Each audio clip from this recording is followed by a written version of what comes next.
Hello' guys নমস্কাৰ মোৰ channel প্ৰাংগনাছ লাইফলৈ পুনৰবাৰ সকলোকে স্বাগতম জনাইছোঁ। আজি আহিছোঁ গুৱাহাটীত হুনাৰ হাট চাবলৈ।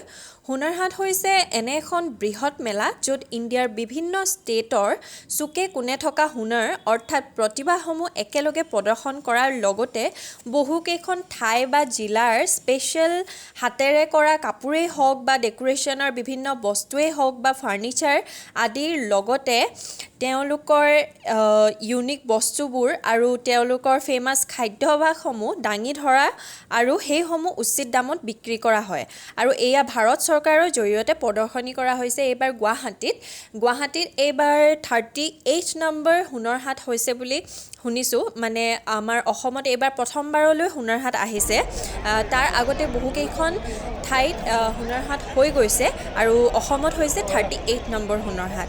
আৰু এয়া চলি আছে 11 মাৰ্চৰ পৰা আৰু বৰ্তমানেও চলি আছে 20 তাৰিখলৈকে হ'ব। এতিয়াও যদি আপোনালোকে গুৱাহাটীৰ ওচৰে পাজৰে আছে তেন্তে আহি এবাৰ চাবহি। ইমান ধুনীয়া ধুনীয়া বস্তু ওলাইছে নহয়, ইমান ধুনীয়া ধুনীয়া এণ্টিক পিচ। এইবোৰ চাওকচোন, এইবোৰ 4,000 বুলি কৈছে, কিন্তু মানে দাম হিচাপত তেওঁলোকৰ যিমান কষ্ট আছে সেয়া কম বুলিয়েই কৈছোঁ। কিন্তু মই একো কিনিব নোৱাৰিলোঁ কাৰণ এইসমূহ লৈ যোৱাটো সম্ভৱো নহয়, গাড়ীত নিয়াটো মানে সম্ভৱ নহয়। সকলো বস্তু ঘৰলৈ নিয়াটো সম্ভৱ নহয় যিহেতু গুৱাহাটীৰ পৰা মোৰ ঘৰটো দূৰত। আৰু এয়া হৈছে খানাপাৰাত, গুৱাহাটী খানাপাৰাত 20 তাৰিখলৈকে আছে। আপোনালোকে পাৰিলে এবাৰ যাব। যদি গুৱাহাটীৰ ওচৰে পাজৰে হয় তেন্তে আপোনালোকে ডেকোৰেশ্যনৰ বিভিন্ন ধুনীয়া ধুনীয়া বস্তুসমূহ নিজৰ লগত লৈ যাব পাৰিব। নিজৰ ঘৰত সজাই ঘৰখন সুন্দৰকৈ সজাই তুলিব পাৰিব। মোৰ খুবেই মন আছিল নিবলৈ, কিন্তু নিব নোৱাৰিলেও। এয়া হৈছে এয়া ছিকিমৰ স্পেচিয়েল কি আছে নাজানো, সোধা নহ'ল, অকল ওপৰে চোৱাহে হ'ল। টুপি চুপিৰ পৰা ষ্টাৰ্ট কৰি বিভিন্ন কিবা ষ্টল টাইপৰ এনেকুৱা বস্তুও আছিল। এয়া ইমান ডাঙৰ ডাঙৰ দোকান। এয়া ফাউণ্টেনৰ পৰা আদি কৰি মানে বিভিন্ন ধুনীয়া ধুনীয়া বস্তু আপোনালোকে দেখিবলৈ পাব।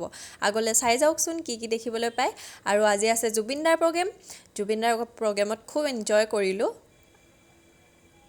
এয়া চাই যাওকচোন আগলৈ।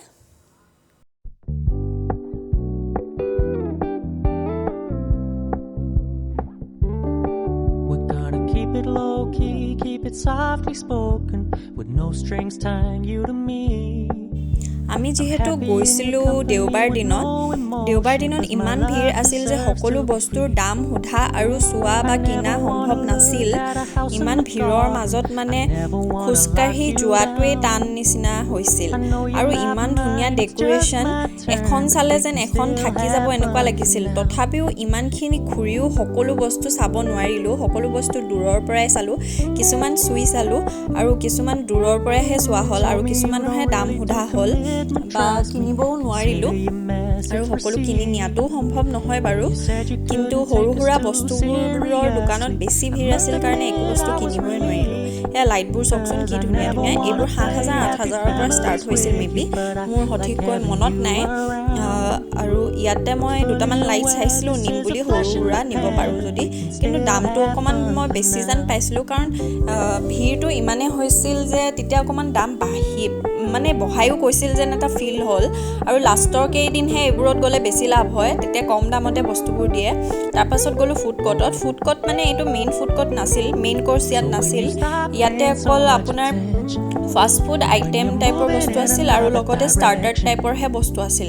তেনেকৈ মেইন কৰ্চ বুলিবলৈ একো নাছিল। আমাৰ একো খোৱা নহ'ল, ইমানেই ভিৰ যে এইফালে মৰমৰ জুবিন দাৰ প্ৰগ্ৰেমো ষ্টাৰ্ট হৈ গৈছিল।